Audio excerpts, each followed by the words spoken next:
आज की कैबिनेट में मध्य प्रदेश के किसान को उसकी फसल का वाजिब मूल्य मिले, उचित मूल्य मिले, बढ़कर मूल्य मिले और इसके लिए गेहूं के एक्सपोर्ट पर प्रेजेंटेशन भी हुआ और विस्तार से बातचीत भी हुई। वैरायटी तक पे बात हुई, मतलब इससे आप मुख्यमंत्री की गंभीरता का अंदाजा लगाएंगे कि सरवती क्या भाव जाएगा, लोकमन क्या भाव जाएगा, कठिया क्या भाव जाएगा।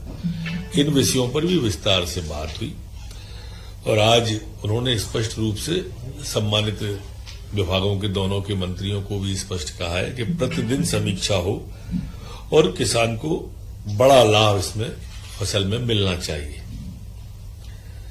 आज की जो बैठक थी उसमें किसानों से जुड़े अनेक और निर्णय भी हुए, जिसमें हमारे किसानों की जलावर्धन योजनाएं जो है, त्योंथर माइक्रो सिंचाई परियोजना की प्रशासकीय स्वीकृति आज कैबिनेट के द्वारा दी गई।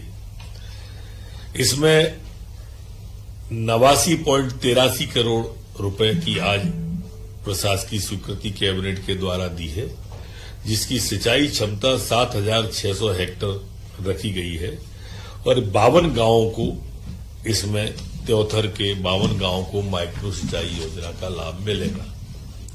इसी तरह से पांगरी मध्यम सिंचाई परियोजना की प्रशासकीय स्वीकृति आज कैबिनेट के द्वारा दी गई है।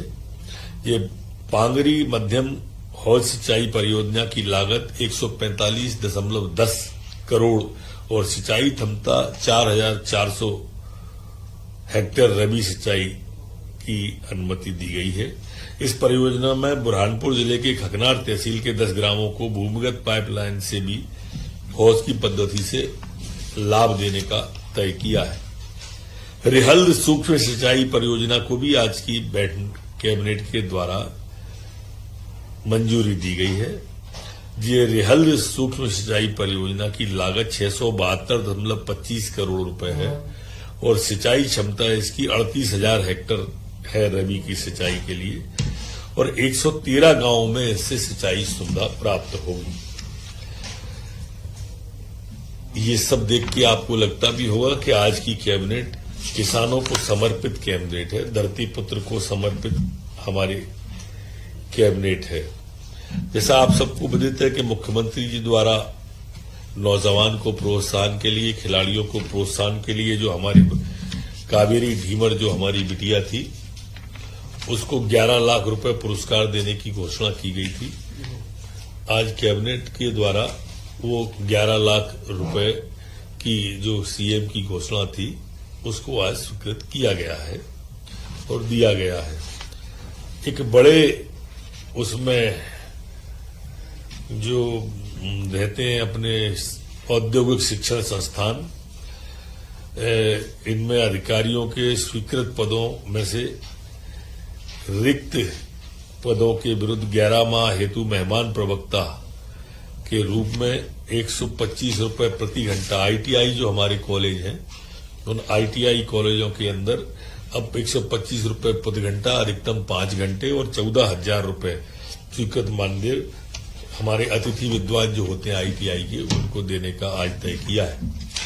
एक महत्वपूर्ण निर्णय में आज के में प्रदेश के में वर्तमान पटवारियों के कुल स्वीकृत पद 19,020 हैं, किंतु उपलब्ध पदों पर अब पुनर्नियुक्तियां किया जाना आवश्यक हो गया है।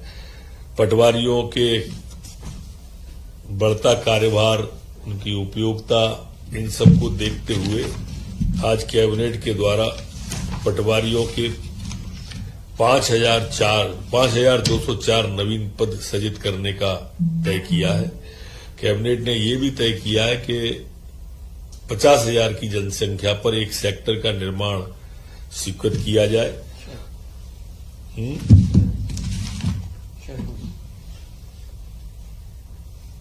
एक सेक्टर नगर सर्वेक्षक का पद स्वीकृत किया जाए।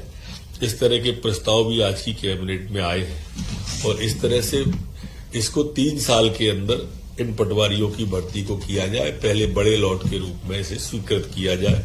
ये मध्य प्रदेश की कैबिनेट ने तय किया है। एक अन्य निर्णय में जो महत्वपूर्ण भी है हमारे बच्चों की दृष्टि से, एक नवाचार मध्य प्रदेश की सरकार करने जा रही है। हमारे यहाँ नवाचार में हमारे यहाँ कुछ स्कूल ऐसे हैं जिनको हम, और कुछ संस्थाएं ऐसी हैं जो बच्चों की दृष्टि से, पढ़ाने की दृष्टि से बहुत उपयोगी साबित हुई है, जैसे रामकृष्ण मिशन है, विवेकानंद केंद्र है, विद्या भारती है, कुछ स्कूल है, इस तरह के स्कूल है। इसी में हमने नवाचार में एक सूर्या फाउंडेशन को प्रयोग के बतौर पर एक स्कूल सीहोर जिले का कन्या परिषद संचालन को देने का आज कैबिनेट ने निश्चय किया है, जिनमें 3 बच्चे तो निःशुल्क रहेंगे और 1 बच्चे को फीस लेने की अनुमति उन लोगों को रहेगी। इससे शिक्षा के क्षेत्र में गुणात्मक सुधार आएगा और हमारे अगर इसमें सफल होते हैं तो सर्वोदय विद्यालय जो मजदूरों के बच्चे हैं उनके बारे में जो चल रहे हैं उनमें ये प्रयोग किया जाएगा। देखिए आपको